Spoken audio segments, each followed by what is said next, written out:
Subscribe to the channel and hear even more exciting stories. The shocking twist at my daughter's birthday. Hey Reddit, I don't post much, but after what happened at my daughter's birthday, I honestly don't know where else to put this. Maybe someone out there will understand, or at least help me feel less like I'm living in some twisted family sitcom. So, I'm Mark, 41, painfully average dad, husband to Linda, married 14 years, give or take a few months of silent treatment here and there. And the proud/occasionally exhausted father of Amelia, who just turned 9. Amelia is our only child, our miracle after years of trying, so we may or may not have made her the absolute center of our universe. I know, I'm that parent. But she's genuinely cool, reads more books than I do, loves science experiments, and can debate you into a corner about why dogs are superior to cats. Sorry, not sorry. Leading up to her party, things were tense, but nothing unusual. Linda and I had been bickering about the right number of kids to invite, what flavor cake, and whether her mother, aka the tornado, should bring her new boyfriend. Normal pre-party chaos. But if I'm honest, there was an undercurrent, a weird tension I couldn't put my finger on. Linda was glued to her phone more than usual, and my mother-in-law kept dropping vague hints like, "This is going to be a birthday to remember." She said that every year, but somehow it felt off. I brushed it all off, because that's what you do, right? Power through, plan the party, keep everyone more or less alive, and hope no one spills juice on the carpet. But in the pit of my stomach, I had this sense that something was simmering, just out of sight, a feeling I'd come to regret ignoring. The morning of Amelia's birthday was a blur of balloons, icing, and frantic last-minute cleaning. Linda was running on pure adrenaline, barking orders about streamers while simultaneously fielding texts and making coffee strong enough to wake the dead. I tried to play the calm parent, but mostly I just followed orders, nodded a lot, and did my best to keep Amelia from opening presents before the first guest arrived. The party was at our house, which is suburban and not particularly spacious, but we went all out. Pastel decorations, a homemade science-themed cake, think volcanoes, sprinkles, and slightly terrifying amounts of food dye, and an army of tiny chairs around the living room. Amelia bounced between helping and asking when her best friend Zoe would get there. Linda's mom, the tornado, showed up fashionably early, boyfriend in tow, bearing a fruit platter and her usual talent for backhanded compliments. "Oh, you didn't have time to iron his shirt." Guests started trickling in. Kids from Amelia's class, a couple of neighbors, Linda's sister with her 2 wild toddlers. The house filled with shrieks and giggles, adults clustering near the snacks, kids orbiting the cake table like sugar-fueled satellites. I could feel the stress knotting between my shoulders, but Amelia was glowing, so it felt worth it. But beneath the chaos, there were odd little moments I brushed off. A side conversation that went quiet when I walked into the kitchen, Linda's eyes darting nervously every time the doorbell rang, the tornado's boyfriend whispering something that made her glare. At one point, Zoe's mom asked if he was coming, but wouldn't say who he was. I chalked it up to party stress and told myself I was being paranoid. Still, there was this sense, like a storm brewing at the edge of a sunny day, that something big was about to break. But for now, there were candles to light, a birthday song to sing, and a room full of kids expecting nothing but magic. About an hour into the party, the weirdness started picking up speed. Maybe I was imagining it, but every grown-up in the room seemed on edge. Conversations cut short when I got close, hushed tones in the hallway, awkward silences at the snack table. Linda's phone buzzed nonstop, and each time, she'd shoot me a look like she'd been caught with her hand in the cookie jar. The tornado, my mother-in-law, kept disappearing to make calls on our back porch, and her boyfriend, let's call him Ron, hovered at the kitchen door, sipping orange soda like a bodyguard with a secret. Then, there were the presents. Amelia was busy unwrapping, beaming as she opened science kits and books and the board game she'd been begging for. But then she got to one gift, a big, gaudy box wrapped in gold foil, no tag. She looked at us, eyebrows up, and Linda just shrugged. "Go ahead, honey." Inside was a plush unicorn, but not just any unicorn. This one had to Amelia, from Dad, embroidered on the saddle. Here's the kicker, I hadn't bought it. I never even saw it until that moment. I felt the color drain from my face, but I forced a laugh. Looks like the unicorns are personalizing gifts now. I joked, though my voice sounded off even to me. Linda avoided my eyes. My sister-in-law coughed pointedly.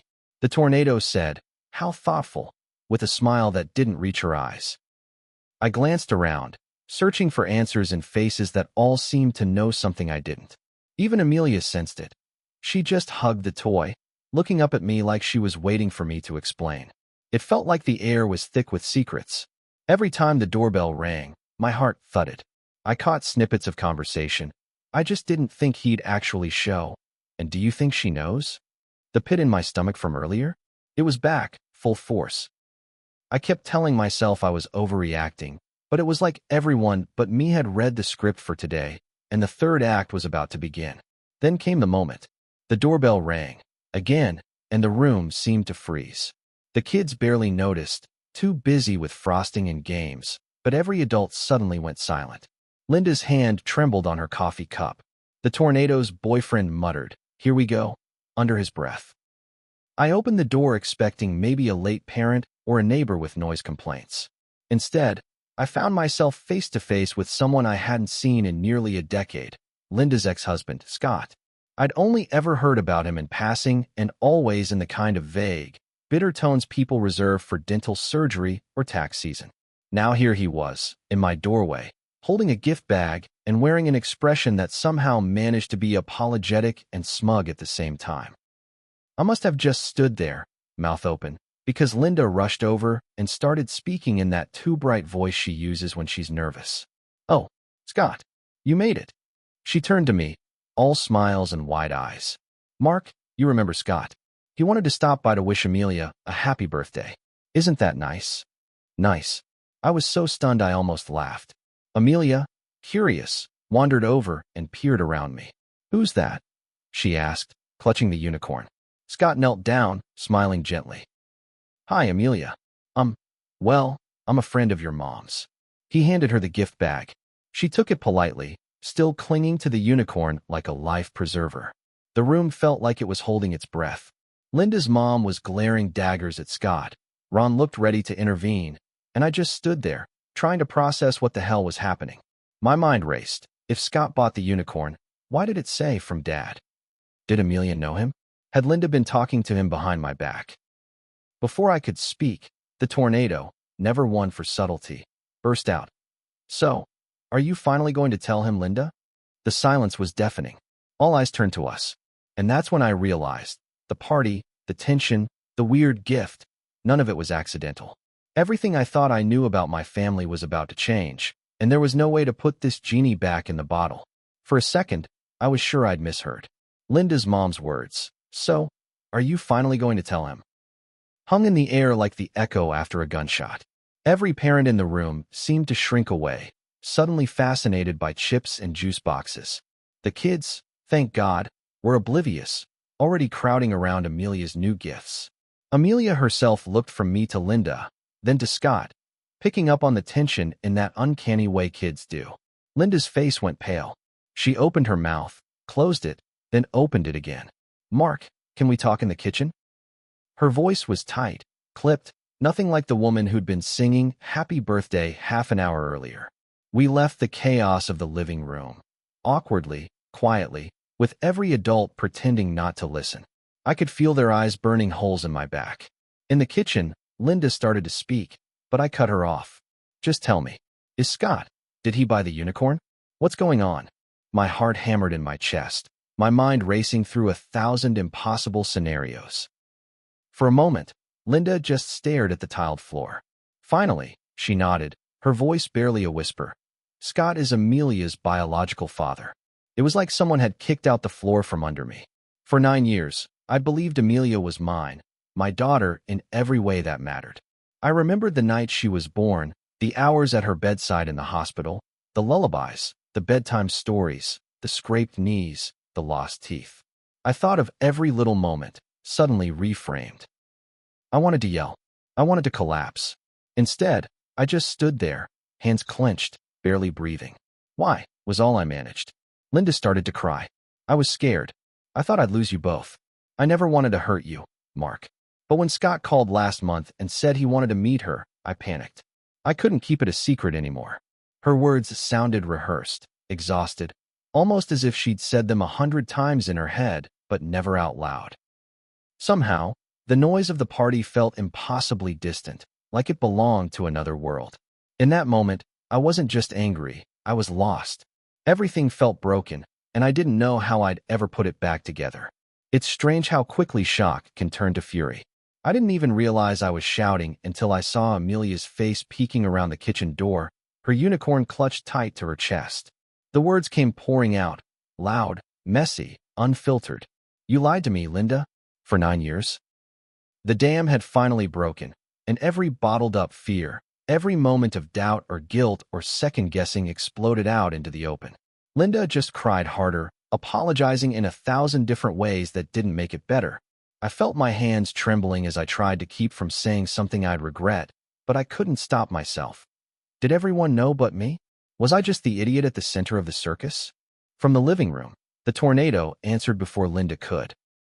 "I told her to come clean years ago." My sister-in-law muttered something about not wanting to be involved, and Ron, the ever-loyal boyfriend, just shook his head and mumbled, "Family's man." The wall between us and the rest of the house had dissolved. Every adult in the place was now part of this ugly theater. And then there was Scott, awkward, sheepish, lingering by the kitchen doorway. "I'm sorry, Mark. I never wanted to blow up your life. I just thought Amelia should know her biological dad." I didn't realize she didn't know. For a moment, nobody spoke. Amelia stood frozen, clearly understanding more than any 9-year-old should.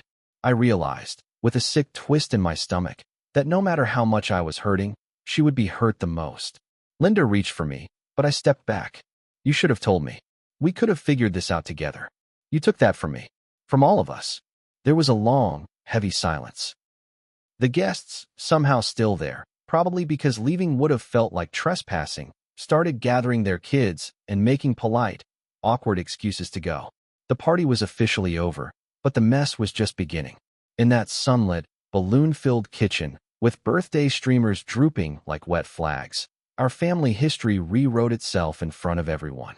And there was no taking any of it back. After the last car pulled away and the front door finally clicked shut, the silence was suffocating. Amelia had retreated to her room with the unicorn and the mystery gift bag, and the house felt as hollow as I did. I sat at the kitchen table, numb, staring at the uneaten cake and scattered wrapping paper, the ghosts of a celebration that had blown apart in real time. Linda tried to speak, but her voice was so raw it barely registered. "Mark, please. I'm sorry. I never wanted." I stopped her with a look. I needed time to think. For once, even the tornado stayed quiet, gathering her purse and her boyfriend and leaving us to our crater. When I finally managed to stand, I did what I hadn't done in years. I took a long walk with no destination, just to remember how to breathe. Every step was a battle between anger and heartbreak. I replayed our entire marriage, every family photo, every inside joke, every sleepless night with a teething baby. It was like watching a highlight reel from a life that belonged to someone else. How many decisions had I made based on a lie? Had I ever really known Linda? Had Amelia sensed something, some invisible fracture beneath the surface? Somewhere between the park and the corner store, the tears came. Not just for me, but for Amelia, who would now have to learn that her world was built on something fragile. For Linda, who must have been living with this guilt for nearly a decade. And, in a way, even for Scott, who'd never had the chance to know his daughter. By the time I got home, the sun was setting and the house was dark except for the soft light under Amelia's door. I wanted to fix everything, to be the parent she needed, but I knew some things couldn't be fixed in a day, or a week, or maybe ever. I realized that sometimes the only way forward is through the wreckage, one hard, honest step at a time. The days after the party blurred together. The truth, once out, demanded attention from every angle: lawyers, awkward phone calls, meetings with the school counselor. Amelia was quiet, more than usual. She didn't ask questions, but the way she hugged that unicorn, or the way she watched Linda and me when she thought we weren't looking, told me she was carrying more than she could say. Linda and I tried to be civil, especially around Amelia. Our conversations became logistics. Who'd take her to soccer, which days Scott could visit, what to say to the neighbors. There were tears, slammed doors, and long, strained silences. Sometimes, I caught Linda crying in the kitchen, her shoulders shaking as she stared at the fridge magnets Amelia made in kindergarten. Scott reached out, awkward but determined to do the right thing. We sat in a park one chilly afternoon while Amelia played on the swings. He admitted he'd been just as blindsided. He thought Amelia knew about him, that he was just stepping into a role she already understood. I could see the regret in his face, the longing to connect with his daughter without blowing apart her world. Some nights, after Amelia was asleep, I lay awake replaying it all. The shock, the betrayal, the urge to run versus the need to stay. But gradually, other thoughts crept in. How Amelia smiled when I read to her, how she still called me Dad, without hesitation, how her trust in me was something I could still protect, even if it had to look different now. We started family counseling. The sessions were messy, sometimes hopeful, sometimes painful. But for the first time, everything was out in the open. No secrets, no whispered confessions behind closed doors.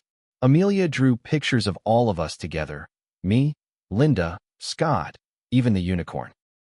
Her way, I guess, of trying to make sense of it all. It wasn't the family I thought I had. It wasn't the life I planned. But every day, in small ways, we tried to make it a little less broken, for her and for each other. And slowly, I started to believe that maybe, just maybe, we'd find a way through. Life settled into something resembling a new normal, though it wasn't the normal I'd ever imagined. Every day seemed to come with a new test of patience or pride. Awkward handoffs with Scott in the driveway, polite small talk that sometimes turned into loaded silence, learning to share holidays and school events. Amelia adjusted better than any of us adults. Kids are resilient, or maybe she just sensed we were trying, even when we got it wrong. At first, I struggled with jealousy. There were moments I caught Scott and Amelia laughing about something, science jokes or shared quirks, and it twisted my insides in ways I hated admitting. Was she slipping away from me? Was I just a placeholder, some temporary dad she'd outgrown now that the real one was here? I tried to act unbothered, but every shared glance or inside joke between them felt like a small betrayal, even if my brain knew better. But then, I saw how much Amelia still needed me, how she'd come to me for help with her homework, or run into my arms after a nightmare, or insist I be the one to tuck her in. I realized fatherhood wasn't biology. It was history. The scraped knees, the bedtime stories, the shared silly dances in the living room when it rained. Scott might have genetics, but I had years. And, surprisingly, as the weeks passed, even Scott and I found some common ground. We were both lost in our own ways, trying to do right by a little girl who deserved all the love we could give. Linda and I talked, really talked, for the first time in years. There was no way back to what we had before, but we found new honesty. Sometimes that honesty was brutal, but it was real. She apologized over and over, but she also listened. I listened, too, and admitted to ways I'd pulled away without noticing. We started to build something new, piece by piece. Not a perfect family, but a real one, messy, awkward, patched up with apologies and small kindnesses. I stopped seeing myself as the victim and started seeing myself as someone who could shape this new life, even if it wasn't the one I would have chosen. And, slowly, the bitterness gave way to a strange, cautious hope. Maybe broken families weren't the end of the world. Maybe, sometimes, they were just the beginning of a different story. It's wild how one moment, a knock at the door, a unicorn in a gift bag, can redraw the map of your life.